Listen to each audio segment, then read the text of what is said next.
Kita mau bicara tentang salib ya. Nah, berkenaan dengan salib ya, salib itu sangat identik dengan penderitaan ya. Kalau saudara senang dengan judul khotbah, bahasa simpelnya saya mau beri judul khotbah hari ini adalah penderitaan orang baik ya, penderitaan orang baik ya. Kalau bahasa kerennya sebenarnya saya mau membahas theodicy. Theodicy itu theos, Tuhan, dike itu justice, keadilan. Ini masalah keadilan Tuhan ya. Tetapi judul populernya saya pilih penderitaan orang baik. Saya perlu disclaimer beberapa hal dulu sebelum saya menyampaikan hal ini. Disclaimer yang pertama adalah ya, saya tahu ada banyak penyebab penderitaan. Penderitaan bisa disebabkan oleh kelalaian kita, kesalahan kita dalam menentukan sesuatu, dalam memilih sesuatu di masa lalu kita, itu bisa menyebabkan penderitaan. Penderitaan juga bisa datang karena dosa, karena kesalahan, tapi bukan itu yang saya mau bahas ya. Jadi disclaimer dulu, penderitaan yang saya maksud di sini adalah penderitaan yang bukan karena kesalahan kita ya. Ini disclaimer pertama yang saya ingin sampaikan dulu. Saya sampai tertumbuk pada tema ini saudara ya, karena beberapa waktu belakangan ini saya cukup bersusah hati ya. Saya cukup bersusah hati di mana saya melihat banyaknya fakta, kenyataan, bahkan orang-orang di sekeliling kita, orang-orang yang kita kasihi. Kalau kita mau jujur, kita suka banyak pertanyaan tentang hal ini. Tuhan, kenapa hal ini, penderitaan itu ya, terjadi pada orang ini? Orang ini baik loh Tuhan, tapi kok Tuhan izinkan? Kenapa ya Tuhan? Kenapa ini bisa terjadi? Saya percaya ini pertanyaan yang ada dalam setiap benak kita ya. Orang-orang yang kita kasihi, orang-orang yang kita lihat baik-baik saja, tapi kok tiba-tiba kenapa dia harus bertemu dengan penderitaan ekstrim? Dan ini bisa rupanya macam-macam, ada yang sakit penyakit, ada yang tiba-tiba divonis dengan terminal illness, atau penyakit yang sangat ganas, bisa dalam penderitaan hidup lainnya, bisa orang baik yang tiba-tiba ditipu oleh orang jahat sampai hidupnya menderita. Kita menjumpai saudaraku ya, hal ini dalam kehidupan kita ya. Nah, disclaimer kedua yang saya mau buat dulu adalah tuh begini. Kalau kita bertemu dengan orang-orang yang ada dalam penderitaan, baiknya kita tidak bisa langsung menghakimi. Ya, contoh gini. Kalau saudara ngelihat orang yang kesulitan finansial, kita tidak bisa langsung menilai orang itu pasti bodoh, malas. Nggak bisa, saudara. Itu sama aja saudara memvonis atau menilai orang-orang yang misalnya tiba-tiba mendapatkan critical illness. Langsung kita vonis dia atau kita nilai dia, pasti dia karena nggak jaga kesehatan dan lain sebagainya. Tidak, ya.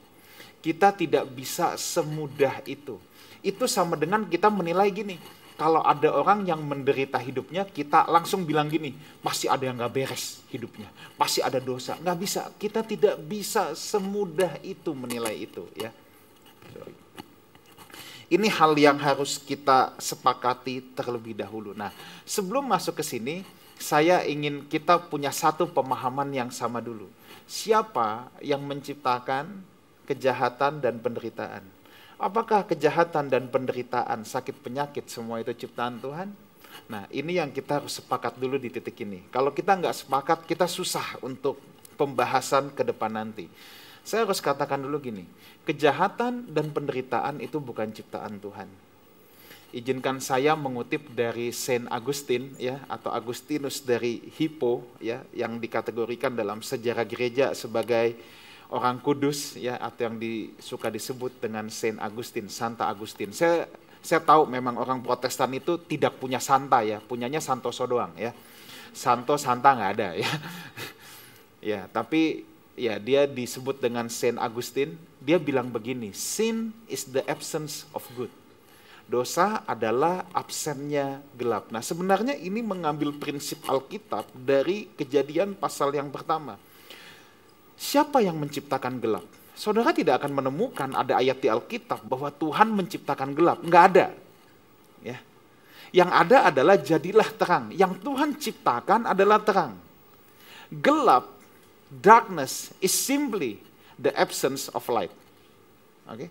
Gelap itu tidak diciptakan, tapi gelap otomatis ada ketika terang tidak ada. Nah, ini prinsipnya sama. Sin is the absence of good. Kejahatan, penderitaan itu bukan ciptaan Tuhan. Tapi itu adalah sebuah akibat. Akibat dari apa? Akibat dari penyalahgunaan kehendak bebas yang Tuhan berikan pada manusia. Jadi kita harus sepakat dulu di sini. Jangan bilang kejahatan itu ciptaan Tuhan, enggak. Adanya kejahatan, penderitaan, sakit, penyakit, kesenjangan sosial, kriminalitas itu semua diakibatkan oleh penyalahgunaan kehendak bebas yang Tuhan berikan kepada manusia, sehingga kondisi bumi ini memang rusak, dan kondisi yang rusak itu menyebabkan apa yang namanya kejahatan, penderitaan, dan lain sebagainya. Oke, kita sepakat dulu di sini. Nah, di awal sharing ini atau khotbah ini saya mau memulai ya dengan satu statement pertanyaan ini yang ditanyakan oleh orang-orang ateis. Banyak orang yang tidak bisa menjawab ini menjadi agnostik. Agnostik itu percaya Tuhan ada tapi dianggap ya Tuhan gak ada urusan sama gua lah. Nah, itu orang agnostik. Dari agnostik baru geser jadi ateis. Saya akan memulai, ini adalah seorang filsuf Yunani yang bernama Epikuros. Saya kasih landasan berpikir dulu, saya ajak berpikir dikit, Bapak Ibu konsen, nanti ke belakang saya janji hal yang praktis. Tapi saya harus mengawali dengan ini dulu ya. Nah, jadi ada satu statement dari Epikuros, ini adalah yang memulai statement ini dulu tentang kejahatan dan penderitaan. Dia hidup 341 sampai 270 sebelum Masehi. Dia memulai statement ini, baru kemudian filsuf-filsuf modern seperti David Hume hanya merangkai kata tapi intinya sama. Apa yang Epikuros bilang? Epikuros bilang begini. Apakah Tuhan berkehendak mencegah kejahatan dan penderitaan tetapi tidak mampu? Kalau begitu dia tidak maha kuasa. Apakah dia mampu tetapi tidak mau? Kalau begitu dia jahat. Apakah dia mampu dan mau? Kalau begitu dari mana datangnya hal itu? Apakah dia tidak mampu dan tidak mau? Kalau begitu kenapa dia disebut Tuhan? Gak usah pusing, gampangnya gini. Epikuros mempertanyakan, Tuhan maha kuasa nggak? Kalau Tuhan maha kuasa, kenapa dia tidak hentikan semua kejahatan dan penderitaan? Intinya dia bilang gitu. Kalau Tuhan nggak bisa hentikan, berarti Tuhan tidak maha kuasa dong. Nah, dia bikin kita, orang-orang teis, kita ini kan orang bertuhan, kita disebut teis. Kalau ateis itu tidak bertuhan ya. Jadi dia mendesak orang-orang yang mengaku teis ini, orang-orang bertuhan dibikin maju kena, mundur kena. Tuhan berkuasa nggak? Kalau Tuhan berkuasa, kenapa dia tidak hentikan kejahatan? Gitu katanya. Kalau dia nggak bisa, berarti dia tidak maha kuasa. Kalau dia bisa tapi nggak mau, berarti dia jahat. Nah, loh. Kalau dia nggak bisa dan nggak mau, kenapa dipanggil itu Tuhan? Nah, kita dibikin maju kena, mundur kena. Nah, saya akan menjawab dulu apa yang Epikuros katakan ini tentang filsafat ini. Ya. Yang pertama, saudara, kalau kita menilai Tuhan seperti Epikuros menilai, saya harus bilang ini penilaian yang terlalu sempit dan terlalu terburu-buru. Yang pertama, ini kan pertanyaan tentang kemahakuasaan Tuhan. Yang pertama saya harus katakan dulu gini, kemahakuasaan Allah tidak berarti dia mau dan bisa bertindak apapun. Saya ulang lagi, kemahakuasaan Tuhan tidak berarti Tuhan mau dan bisa bertindak apapun. Nyatanya ada hal-hal yang Tuhan tidak bisa lakukan. Nah, mungkin saudara melotot, apa? Masa Tuhan nggak bisa? Iya, Tuhan nggak bisa. Contoh, 1 Samuel 15 misalnya, Tuhan nggak bisa berdusta. Tuhan nggak bisa berdusta. Yakobus 1, Allah tidak mencobai, Allah tidak bisa mencobai. Kenapa Tuhan sampai tidak bisa, ada hal yang Tuhan tidak bisa lakukan? Sebab Tuhan tidak bisa bertindak yang bertentangan dengan sifat-sifatnya. Tidak bisa. Kayak tadi contoh yang saya kasih.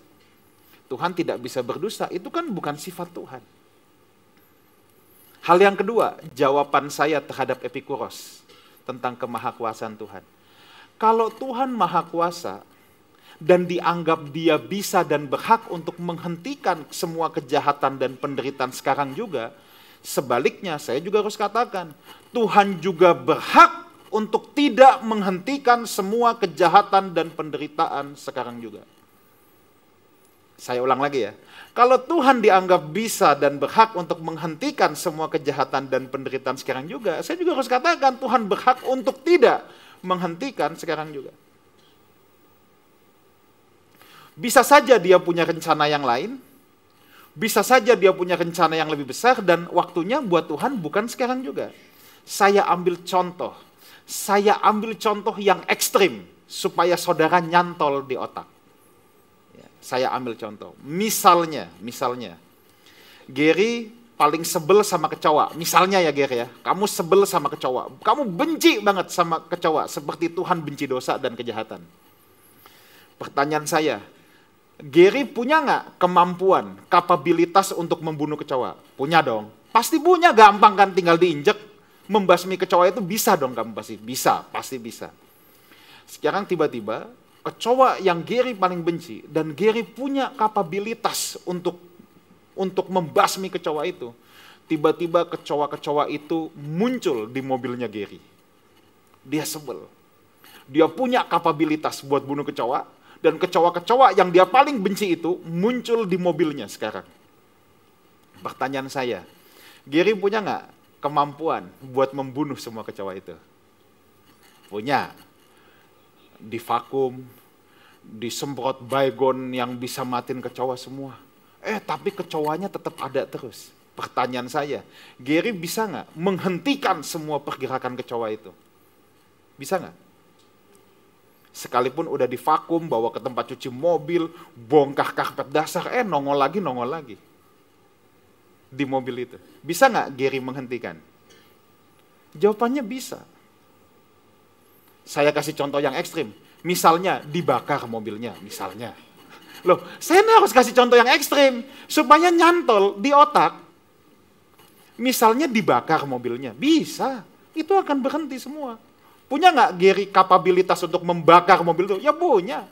Mobilnya dia kok. Atau bisa aja Gary punya rencana lebih besar yang lain. Dia mau ganti mobil, misalnya. Tapi kita nggak bisa paksa Gary ganti sekarang juga kan? Kalau dia mau gantinya 2 tahun lagi, emang kenapa? Itu loh. Kemahakuasaan Tuhan itu tidak bisa kita atur. Nah, orang karismatik Pentakosta banyak yang suka ngatur kemahakuasaan Tuhan nih.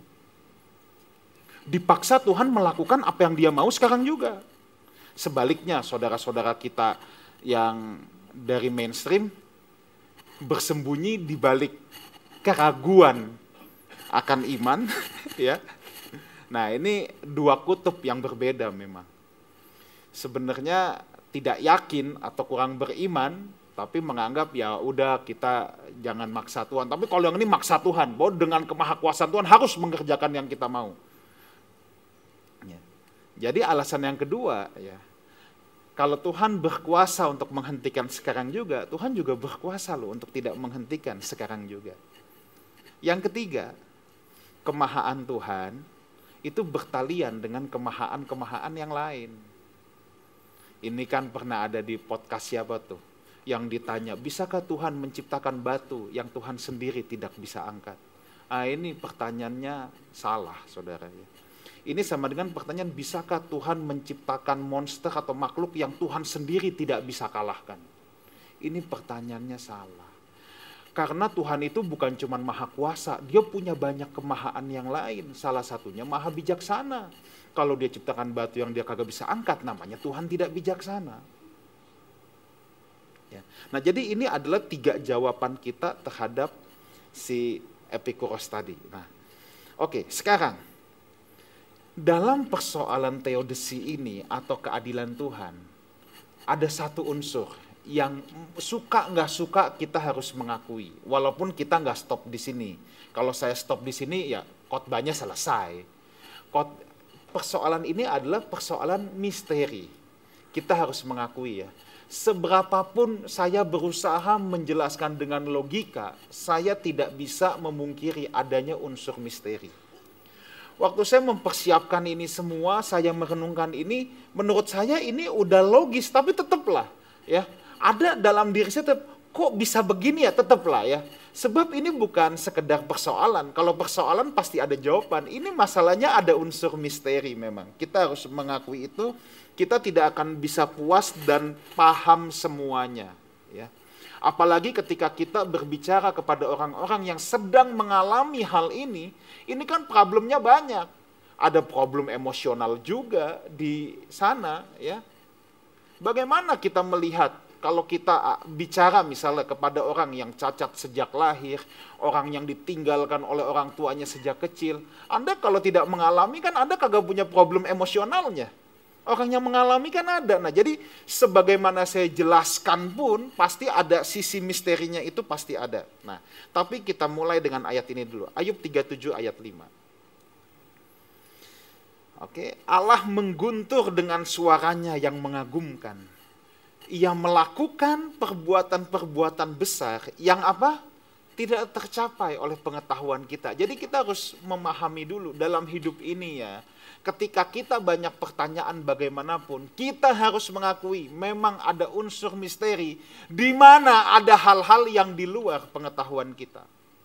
Nah, ketika Ayub tiba-tiba dirundung oleh begitu banyak apa yang orang bilang, hal-hal buruk, hal-hal yang sangat tidak enak, Ayub mulai komplain sama Tuhan. Ya, Ayub mulai komplain sama Tuhan. Nah, saya kaget minggu lalu Prof. Joas bilang Tuhan lebih banyak memberikan pertanyaan. Nah ini saya nggak janjian, tapi memang apa yang dalam kisah Ayub, di tengah-tengah Ayub terus bertanya, kenapa gini, kenapa gitu, teman-temannya mulai keluarin teori. Tuhan juga nggak kasih jawaban, Tuhan balik tanya sama Ayub. Tuhan tanya apa sama Ayub? Ayub 38 ayat yang keempat, kita lihat. Oke. Waktu Ayub mulai komplain sama Tuhan, Ayub tanya ini itu, Tuhan balik tanya, hei Ayub, di manakah engkau ketika aku meletakkan dasar bumi? Ceritakan dong kalau kamu punya pengetahuan. Gila ya, ini nih pertanyaan yang luar biasa sekali menurut saya. Ya. Ayub ditanya sama Tuhan, kalau kamu punya banyak teori, kalau kamu merasa tahu ini tahu itu, kalau kamu merasa hidup ini semua harus clear, jelas, Tuhan balik tanya, ketika aku menciptakan dasar bumi, kamu tuh di mana? Kalau kamu tahu, coba dong ceritain.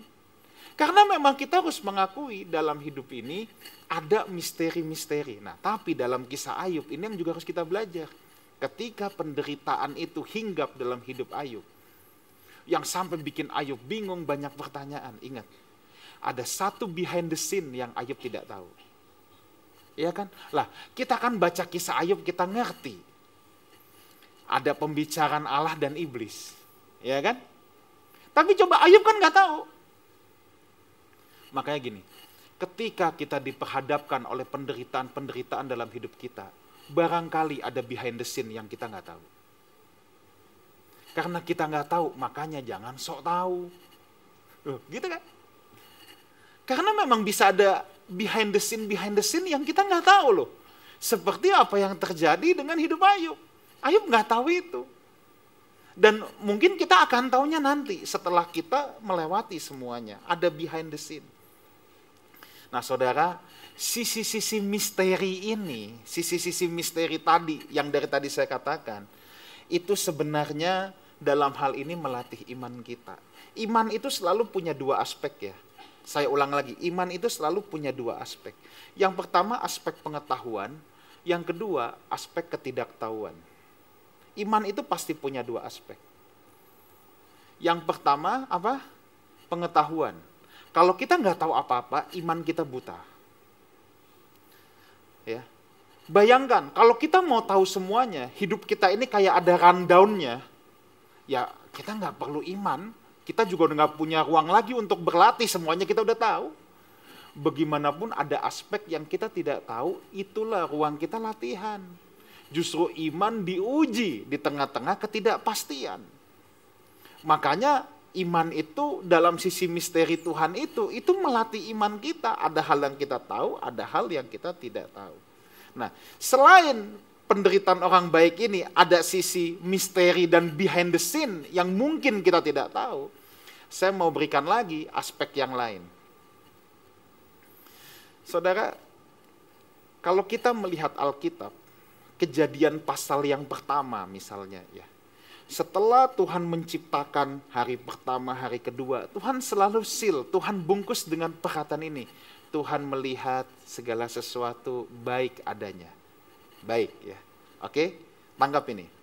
Kejadian pasal 2, Tuhan menilai lagi ada yang gak baik nih. Itu apa? Tidak baik manusia seorang diri. Lihat ya, Tuhan memberikan penilaian. This is good, this is bad. Ini baik, ini tidak baik. Nah, persoalan muncul di Kejadian pasal 3 ayat yang kelima. Coba kita lihat. Persoalan muncul. Tetapi Allah mengetahui bahwa pada waktu kamu memakannya, matamu akan terbuka dan kamu akan menjadi seperti Allah. Tahu tentang yang baik dan yang jahat, atau tahu tentang yang baik dan yang tidak baik. Disinilah yang saya mau bilang gini. Manusia mencoba mengambil apa yang menjadi wewenangnya Tuhan.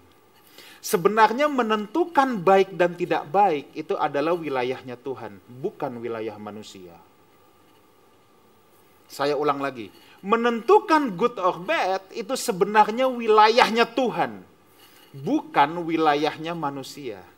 Waktu Adam dan Hawa mau mengambil otonomi moral ini untuk ikut menentukan apa yang baik dan tidak baik, inilah sumber malapetaka. Kenapa? Manusia sebenarnya bukan dalam kapasitas untuk menentukan good or bad, sebab manusia itu menjalani hidup linier. Jadi good or bad-nya itu sangat situasional. Saya mau cerita, ini legenda Cina kuno, ini hikayat yang sangat terkenal. Ada seorang kaya yang punya kuda jantan kebanggaan. Kudanya ini mahal, kudanya ini hebat. Mungkin udah menang kompetisi kuda di mana-mana. Selalu dia banggakan, hoki aku punya kuda ini. Satu kali kudanya ini hilang, entah pergi kemana. Lalu dia bilang, sial kudaku hilang. Ini kuda juara, kuda kesayangan. Tadi dia bilang good, sekarang dia bilang bad sebab kudanya hilang. Lalu berapa hari kemudian, karena kudanya ini kuda alfa, ya, dia bawa kudanya ini pulang, bawa kuda-kuda yang lain dari tengah hutan. Wah, jadi dia kedapetan banyak kuda gratis. Dia bilang, hoki memang aku punya kuda ini. Lihat ya, good sama bad bisa cepat berubah. Itu manusia.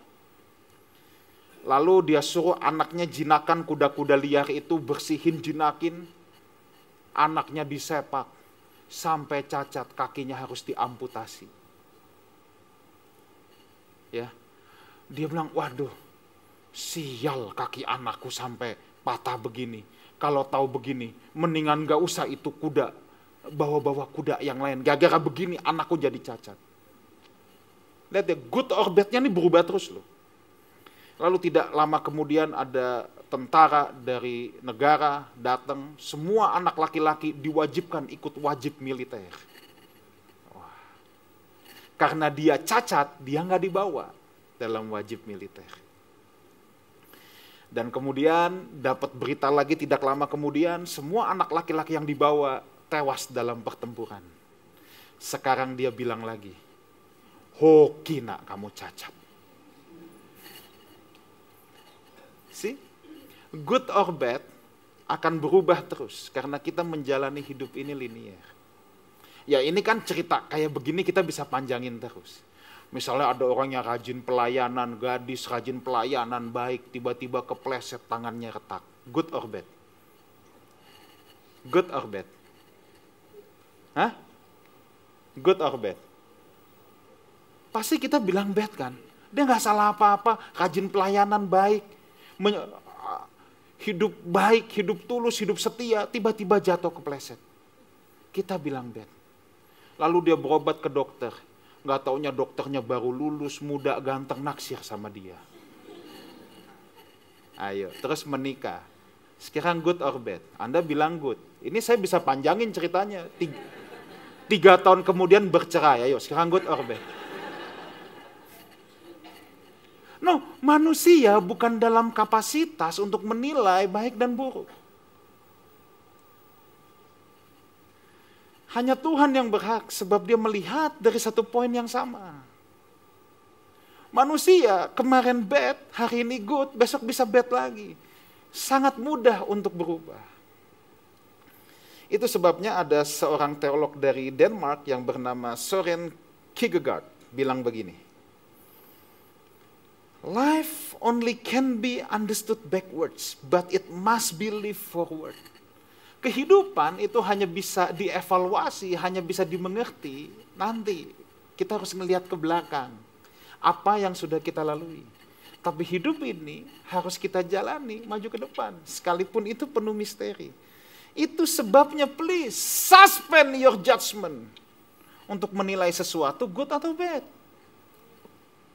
Karena kita kepagian untuk apa bicara sekarang, ini good or bad. Kita tuh kepagian untuk apa bicara itu. Terhadap situasi yang kita hadapi, Jangan cepet-cepet kita bilang this is good or bad. Nah, makanya saya suka dengan apa yang Søren Kierkegaard ini bilang. Tuhan seringkali punya rencana di balik penderitaan, walaupun seringkali di luar penalaran dan pemahaman kita. Kejadian 45 ayat 7, ini satu kisah Yusuf yang saudara pasti udah tahu kisah ini semua. Maka Allah menyuruh aku mendahului kamu, menyuruh Yusuf ya, untuk menjamin kelanjutan keturunanmu di bumi ini dan memelihara hidupmu sehingga sebagian besar daripadamu tertolong. Ini Yusuf yang ngomong setelah dia jadi Perdana Menteri. Dia baru tahu, coba kita lihat hidup Yusuf. Kalau saudara ngeliat hidup Yusuf dari awal, itu semuanya bad saudara. Dibuang ke sumur, good or bad, pasti bad. Dijual jadi budak, bad. Sampai jadi budak difitnah, bad. Dimasukin penjara, nggak ada enaknya. Sampai di penjara ada secercah harapan. Dia ketemu kan sama temennya, juru minuman raja. Nggak taunya juga dilupain, semua bad. Tapi ketika terakhirnya, ada satu greater good aja. Nah saya pinjam istilah ini, greater good, kebaikan yang lebih. Sudah cukup untuk menutupi semua bad yang dia alami. Dan Yusuf baru ngerti. Dari semua bad. Oh ini toh maksud Tuhan. Untuk memelihara keturunan Israel. Jangan terlalu cepat dengan penilaian kita saudara. Kalau Tuhan bikin satu greater good aja dalam hidupmu, percayalah itu semua bad akan terwrap up semuanya langsung. Itu yang Yusuf alami. Jadi jangan terlalu cepat untuk menilai sesuatu. Nah sekarang saya mau masuk langsung pada praktikalnya. Apa yang harus kita lakukan ketika kita dalam posisi ini? Ada banyak hal yang kita nggak tahu. Tadi saya sodorkan prinsip-prinsipnya. Yang pertama, saya mau ajak kita semua belajar dari yang namanya Habakuk. Habakuk, nabi yang protes sama Tuhan. Habakuk komplain tentang keadilan Tuhan. Dia mempertanyakan yang namanya keadilan Tuhan. Makanya tema kitab Habakuk itu kan the justice of God. Ya. Keadilan Tuhan. Nah, tapi ketika dia sudah komplain, dia tahu Israel jahat. Dia bilang Tuhan ini Israel jahat. Tuhan bilang oke aku hukum ya pakai Babilonia. Lah kok Tuhan hukum pakai bangsa yang lebih jahat lagi. Semua juga dia komplain. Tapi sampai pada satu titik Habakuk bilang begini. Ini juga merupakan tema besar dalam kitab Habakuk. Habakuk 2 ayat 4. Sesungguhnya orang yang membusungkan dada tidak lurus hatinya. Nah lihat ini. Tetapi apa? Orang benar itu akan hidup oleh percayanya. Jadi hal yang pertama hidup oleh iman. Rupanya perkataan Habakuk ini yang menjadi sebuah prinsip inti dari teologi Paulus, orang benar hanya hidup oleh iman. Hidup oleh iman. Di ujung protesnya Habakuk, barulah ketika Habakuk menyadari hal ini, memang keadaan tidak ideal, tetapi orang benar hanya hidup oleh iman. Baru di penutup kitab Habakuk, Habakuk bisa ngomong begini. Habakuk 3 ayat 17 sampai 19. Oke, kita lihat ya. Sekalipun pohon ara tidak berbunga, pohon anggur tidak berbuah, hasil pohon zaitun mengecewakan. Sekalipun ladang-ladang tidak menghasilkan bahan makanan, kambing domba terhalau dari kurungan, dan tidak ada lembu sapi dalam kandang. Lihat, Habakuk bilang apa? Namun aku bersorak-sorak di dalam Tuhan, beria-ria di dalam Allah yang menyelamatkan aku. Habakuk tidak mempersoalkan lagi tentang semua kondisi buruk, tetapi yang dia bilang, sekalipun pohon ara tidak berbunga, pohon anggur tidak berbuah, aku tetap akan bersorak-sorak di dalam Tuhan. Tapi yang menarik, ayat 19, ini yang saya suka banget. Allah Tuhanku apa? Itu kekuatanku. Ia membuat kakiku apa? Seperti kaki rusa. Garis bawah ini. Ia membiarkan aku berjejak di bukit-bukitku. Saudara tahu rusa? Rusa itu hewan yang gak bisa berantem. Rusa tidak bisa fight. Rusa hidup di tengah hutan, di tengah-tengah pegunungan, bukit berbatu. Yang dia hadapi harimau singa. Dia tidak mungkin bisa berantem lawan beruang, lawan singa, pasti kalah. Tapi Tuhan kasih rusa satu, kaki rusa. Kaki rusa itu adalah kekuatannya rusa. Bukannya buat berantem, bukan. Kaki rusa itu bisa membuat dia berlari di medan sesulit apapun, di bukit-bukit berbatuan seperti apapun, kakinya dia bisa melepaskan dia dari cakar harimau. Makanya Habakuk bilang gini, bukan kondisinya yang Tuhan ganti, tapi Tuhan kasih kakiku seperti kaki rusa yang bisa melewati bukit-bukitku katanya. Kita bisa punya kehidupan yang penuh bebatuan di tengah-tengah lereng yang penuh semak belukar, tapi dengar ini, orang benar hanya hidup oleh iman. Kalau Tuhan kekuatan kita, Tuhan kasih kaki kita seperti kaki rusa yang bisa melintasi semua itu. Tuhan tidak ganti kondisinya, tapi Tuhan kasih kaki kita seperti kaki rusa yang bisa melewati itu semua. Hal yang kedua, datang kepada Tuhan. It's okay untuk meratap sama Tuhan, saudara. Barangkali, kita kan boleh menanyakan sama Tuhan, why Lord? Enggak apa-apa. Barangkali saudara menemukan jawabannya. Kalaupun saudara tidak menemukan jawabannya, enggak apa-apa juga. Satu hari kelak, kita semua pasti berjumpa muka dengan Yesus sendiri. Dan dialah jawabannya. It's okay untuk datang sama Tuhan. Ya. Kita selalu punya waktu pasti untuk datang kepada Tuhan. Instead of daripada kita hanya komplain, hidup kita bersungut-sungut, merataplah di kaki Tuhan. Ibrani 10 ayat 32 sampai 35. Nahem boleh maju ke depan, main tipis-tipis. Ibrani 10 ayat 32 sampai 35. Ingatlah akan masa yang lalu, sesudah kamu menerima terang, lihat, sesudah kamu terima terang, justru kamu banyak loh menderita oleh karena kamu bertahan dalam perjuangan yang berat, kata Alkitab. Justru setelah menerima terang, kita bisa aja untuk menghadapi banyak penderitaan, banyak perjuangan yang berat. Nanti saudara baca utuh aja, lompat langsung ayat 35. Sebab itu, apa? Janganlah kamu melepaskan kepercayaanmu karena besar upah yang menantinya. Sudah, datang sama Tuhan, jangan lepaskan kepercayaan kita. Memang kita bisa bertemu hal-hal yang berat. Tapi Alkitab juga bilang, besar upah yang menanti. Yang ketiga, saya mau kasih tahu begini. Apapun penderitaan yang kita alami, Yesus pernah mengalaminya dan mengalahkannya. Tidak cukup hanya mengalaminya dan mengalahkannya. You name it, apa penderitaan saudara? Tidak dipercaya orang, Yesus pernah tidak dipercaya. Dikhianati, Yesus pernah dikhianati. Ditinggal orang terdekat, Yesus pernah itu. Sakit penyakit, Yesus mengalami penderitaan fisik yang luar biasa. Kemiskinan, Yesus datang dalam kemiskinan. You name it, penderitaan apa yang dia tidak pernah alami. Dia pernah mengalami dan dia pernah mengalahkannya. Itu sebabnya Dia yang bersama-sama dengan kita. Kenapa ini menjadi poin penting? Saya ambil contoh. Ini ilustrasi doang ya. Ini ilustrasi doang. Kalau saudara punya kesulitan finansial, misalnya, lalu saudara mau sharing, mau curhat, mau minta diberi masukan. Ada 3 model konselor yang saudara bisa pilih. Yang pertama, orang yang dari kecil terlahir dari keluarga ningrat, nggak pernah tahu apa namanya susah. Ini orang yang pertama.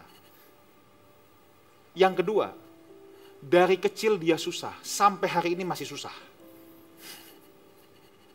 Susah terus. Yang ketiga, dia susah, tapi dia udah melewati kesulitan itu. Anda mau yang mana? Anda mau yang mana? Anda pasti mau yang ketiga kan? Karena kalau yang pertama, kita akan bilang, dia nggak relevan sama saya. Dia nggak tahu susah. Kalau dikasih yang kedua, lu aja masih susah, mau nolongin gue gimana, gitu kan? Kalau Anda pilih yang ketiga, maka pilih Yesus itu adalah hal yang terbaik. Penderitaan apapun yang Anda alami, Yesus pernah mengalaminya. Hal yang keempat, yang terakhir. Percayalah, akhir dari semua ini, bahwa Tuhan memang menyediakan langit yang baru dan bumi yang baru, di mana tidak ada lagi dosa, tidak ada penderitaan, tidak ada kejahatan. Harusnya Epikuros bersabar sedikit. Harusnya Epikuros bersabar sedikit. Betul, Tuhan akan menghentikan yang namanya dosa, kejahatan, penderitaan. Ada waktunya Tuhan akan menghentikan semua itu. Tapi waktunya kapan? Tuhan yang tahu. Tapi yang jelas, Alkitab dengan jelas menulis, ada saatnya semua itu akan berhenti. Ada saatnya air mata kita Tuhan ganti dengan sukacita. Ada saatnya semua penderitaan akan Tuhan cabut. Ada saatnya bumi yang rusak ini Tuhan gantikan dengan langit yang baru dan bumi yang baru. Ini bukan omong kosong, ini pasti terjadi. Jadi, kalau kita mengalami hal ini, mungkin setiap kita pasti pernah mengalaminya, bentuknya saja beda-beda. Tapi saya cuma mau bilang gini, yuk kita belajar untuk datang sama Tuhan, suspend our judgment, jangan terlalu cepat bilang good or bad.